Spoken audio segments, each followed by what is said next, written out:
दोस्तों, दुनिया में जंग चल रही है और बॉलीवुड एक और प्रोपेगेंडा फिल्म के साथ आ गया है। धुरंधर जो पहला पार्ट था वो बहुत कामयाब हुआ। अब उसकी बुनियाद के ऊपर ये दूसरा पार्ट लेके आए हैं। आप अंदाज़ा करें कि इस फिल्म में एक डायलॉग है कि पाकिस्तान का जो फ्यूचर है वो इंडिया तय करेगा, लेकिन अभी जो सिचुएशन है उसमें तो ऐसा है कि इंडिया का जो फ्यूचर है वो यूएस तय कर रहा है। हत्ता कि अभी 30 दिन का इंडिया को उन्होंने वो दिया है, मार्जिन दिया है कि चलो यार आपको 30 दिन देते हैं, अपने लिए तेल मंगवा लो। मतलब प्रोपेगेंडा और रियल में ये फर्क होता है कि कौन किसके सहारे चल रहा है। लेकिन मैं आज पॉलिटिकल उसमें बात नहीं करूंगा, मैं जनरल कुछ रियलिटी के ऊपर बात करूं। मैंने ट्रेलर देखा इस फिल्म का और ये फिल्म ऑफ कोर्स इंडिया में कामयाब होगी, मैं आपको अभी से बता रहा हूं। वाई? उसकी वजह ये है कि कहते हैं कि इंडिया में फिल्म और क्रिकेट के ऊपर मैसेज को बहुत आराम से बेवकूफ़ बनाया जा सकता है। अब उसकी वजह यह है कि इंडियन पॉलिटिक्स में काफ़ी अरसे से एंटाई पाकिस्तान और एंटाई मुस्लिम चीज़ें तो फैल रही हैं, उसी की बुनियाद के ऊपर वोट मिलता है वहाँ पर। अब बॉलीवुड ने क्या किया, उसने कहा कि यार पॉलिटिक्स में ये फार्मूला इस्तेमाल हो रहा है तो क्यों ना उसी फार्मूले को उठा के हम फिल्मों में ऐड कर दें। अब उसी फार्मूले के ऊपर बॉलीवुड में फिल्में बनाई जा रही हैं एंटाई मुस्लिम एंटाई पाकिस्तान के ऊपर, ताकि उनके मुखालफत में आप मैसेज को वो करें। अब आप ये सोच रहे होंगे कि यार इंडियन जो ऑडियंस है वो क्यों देखेगी। अब उसके हवाले से सत्यजीत रे जो एक बहुत बड़े डायरेक्टर हैं, बॉलीवुड के डायरेक्टर थे, तो उन्होंने क्या कहा है इंडियन ऑडियंस के मुतालिक। But they are stupid people. You can't take them into account. We have a fairly backward audience here, I must say, in spite of the film society movement and all that. If you consider the large audience, it's a backward audience, unsophisticated audience. उसने कहा कि जो Indian audience है, film की audience, broader जो message हैं वो actually एक तो स्टूपिड हैं, दूसरा ये अनसोफिस्टिकेटेड हैं, और इनको आप रिलीजन के ऊपर कुछ भी दिखाएंगे मैस सिनेमा के ऊपर, ये उसको देखता जाएंगे कि मतलब वो मैच्योर ऑडियंस इंडियन की है ही नहीं। और उसके बाद ये जो जिस तरह की फिल्में अभी इंडिया में बन रही हैं उससे ये साफ जाहिर है कि सत्यजीत रे साहब ने ठीक ही कहा था। अब सवाल ये है कि इतना बड़ा कंटेंट आप बना रहे हैं, आपने एक पहले फिल्म बनाई, अब उसका चरबा आप दूसरा बना रहे हैं। सिर्फ क्या है कि एक आपको फार्मूला मिल गया है कि आपने इसके ऊपर बस लेके चलना है। अब बात ये है कि फिल्में तो चलो ठीक है आप पैसा कमा लेंगे, लेकिन ये तो फिल्म इंडस्ट्री तो कोई है नहीं, ये तो प्रोपेगेंडा सेल ही बन गया है। मतलब एक ही टाइप की फिल्में बना रहे हैं, कुछ डायरेक्टर को चंद एक डायरेक्टर्स हो उनको छोड़ के, जो कि एक मीनिंगफुल सोसाइटी के लिए अच्छा मैसेज होता है, वरना यही जंगो जदल इस तरह की फिल्में ये बॉलीवुड बना रहा है। अब पता क्या, इसमें एक और पॉइंट भी है। अब बॉलीवुड ये भी चाहता है कि पाकिस्तानी कंटेंट ऊपर ना आ सके। किसी भी न्यूट्रल जगह पे, किसी भी जगह पे अगर पाकिस्तानी कंटेंट का बॉलीवुड कंटेंट के साथ मवाजना किया जाए तो पाकिस्तानी कंटेंट हमेशा ही बेहतर रहेगा। पाकिस्तान के ड्रामे देख लें। अब मुद्दा यह है जो इंटरनेशनल जगह हैं जहाँ पे स्ट्रीमिंग साइट्स हैं, फॉर एग्जांपल नेटफ्लिक्स, अब पाकिस्तानी कंटेंट वहाँ पर आप ये कहें कि स्ट्रीम नहीं हो सकता। क्यों? क्योंकि इंडिया की मोनोपोली है। वो डरता है कि जिस दिन पाकिस्तानी कंटेंट नेटफ्लिक्स के ऊपर और दूसरी जगहों के ऊपर आ गया तो इंडियन कंटेंट को कोई पूछेगा भी नहीं। इस हद तक थर्ड क्लास कंटेंट है। लेकिन अब ये कोशिश जारी रखे हुए हैं कि पाकिस्तानी कंटेंट को ना आने दिया जाए, क्योंकि इनकी मोनोपोली है वो जो कल्चरल इंडस्ट्री के ऊपर। लेकिन ये कब तक रहेगी?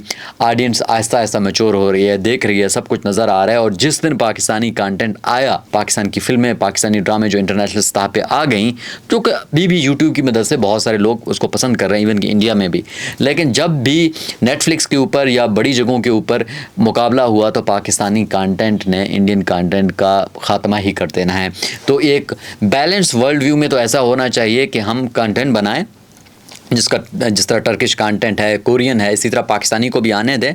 आप ठीक है, मोनोपोली आपकी है, आप ये चाह रहे हैं क्योंकि आपका कंटेंट देखा जाए, लेकिन जिस दिन आप पाकिस्तान के सामने आ जाएंगे तो आपके कंटेंट की कोई खैर खबर ही नहीं है। पाकिस्तान ने इवन के काफ़ी अभी ड्रामे मैंने सुने हैं बहुत ज़्यादा रेडी हैं, सीजन्स रेडी हैं, सिर्फ नेटफ्लिक्स पे आने और होने के लिए। प्रोडक्शन रेडी है, एडिटिंग हो चुकी है, लेकिन वो इंडियन मोनोपोली की तरफ से वजह से वो ऊपर जा नहीं पा रहे हैं। लेकिन ये ज़्यादा देर तक चलेगा नहीं। जिस तरह से टेक्नोलॉजी बढ़ रही है, बिल आखिर तो एक ना एक दिन पाकिस्तानी कंटेंट आएगा। तो इंडियन कंटेंट को अगर उसका म्यार देखना होगा ना, किसी भी नेटफ्लिक्स के ऊपर जाएं या दूसरी जगहों के ऊपर भी जाएं, आप जो स्ट्रीमिंग साइट्स हैं, आपको पता चलेगा कि दुनिया का म्यार क्या है और इंडियन कंटेंट का म्यार क्या है।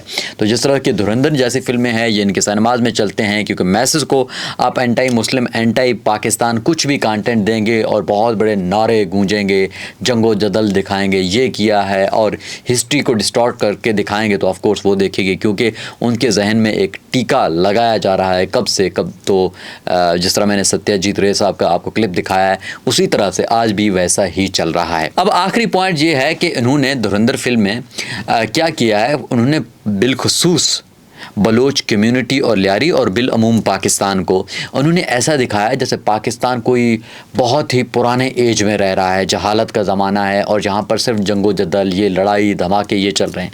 लेकिन ऐसा कुछ नहीं है। लियारी की जो खूबसूरती है, जो बलोच कम्युनिटी की खूबसूरती है, वो आर्ट है, वो कल्चर है, वो म्यूज़िक है, वो फुटबॉल है। तो लियारी आप देखेंगे जो इंडियन फिल्म में दिखाया जा रहा है, ऐसा कुछ भी नहीं है।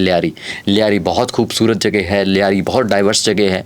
और लियारी इवन के लियारी के सबसे सख्त हालात में भी, जब यहाँ पर ये गैंग्स वार चल रहे थे, उस दौरान भी लियारी की एक कम्युनिटी थी, पढ़े लिखे लोग थे, जो आप कहें आर्टिस्ट थे, अदीब थे, उन्होंने इसके ख़िलाफ़ जितनी जिद्दोजहद की, अपनी जानें दी। और वो एक बहुत ही रोशन तारीख़ है लियारी की, लेकिन वो बॉलीवुड नहीं दिखाएगा क्योंकि वो इनके प्रोपेगेंडा के ऊपर फिट नहीं बैठता।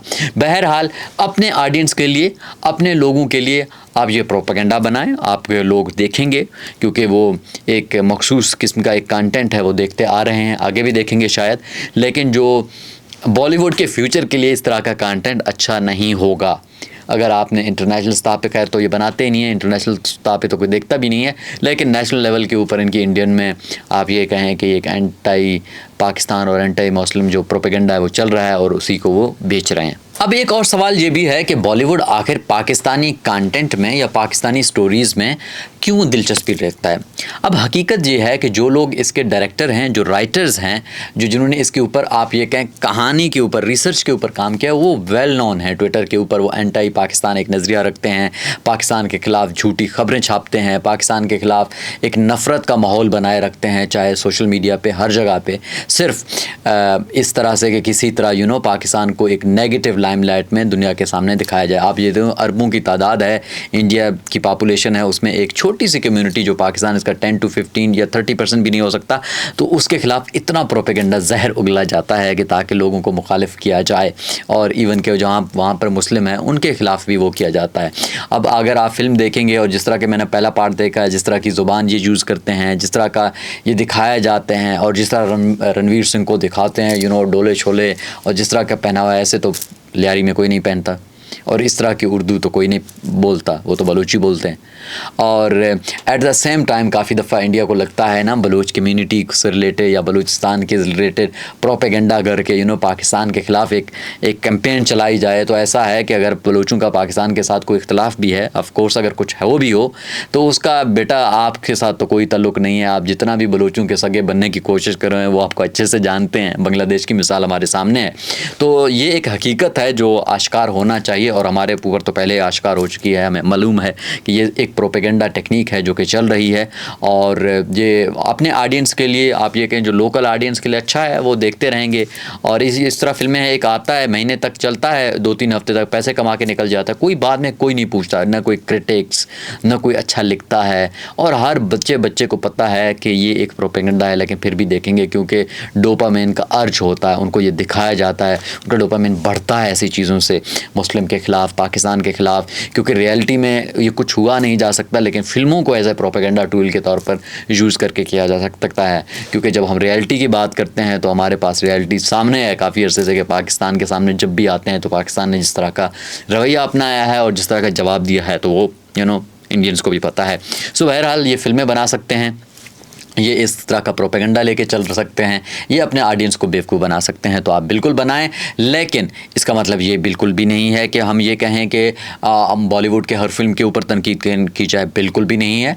हम एक्चुअल में यही जो फिल्में हैं, धुरंधर टाइप, इस तरह की जो वायलेंस, कम्युनल वायलेंस, किसी मुल्क के ख़िलाफ़, किसी हमसाये के ख़िलाफ़, किसी कम्युनिटी के ख़िलाफ़ नफ़रत फैलाते हैं, उसके हम अगेंस्ट हैं। क्योंकि ये कोई सिनेमा की खिदमत नहीं हो रहा, ये कोई आर्ट पीस नहीं है, ये प्रोपेगेंडा पीस है। हाँ, बहुत सारे डायरेक्टर हैं, बहुत सारे लोग हैं जो कि अच्छा कंटेंट बनाते हैं, हम हमेशा उसको अप्रिशिएट करते हैं, हमेशा अप्रिशिएट करते रहेंगे। जो मोहब्बत की बात करते हैं, जो आर्ट की बात करते हैं, जो कल्चर की बात करते हैं, उनको हम हमेशा अप्रिशिएट करते हैं। लेकिन अगर कोई फ़िल्म की मद में प्रोपेगेंडा को प्रमोट करता है, इस तरह की चीज़ों को प्रमोट करता है, तो ऑफ कोर्स हम उसको वही कहेंगे कि ये प्रोपेगेंडा ही है, ये फ़िल्म नहीं है।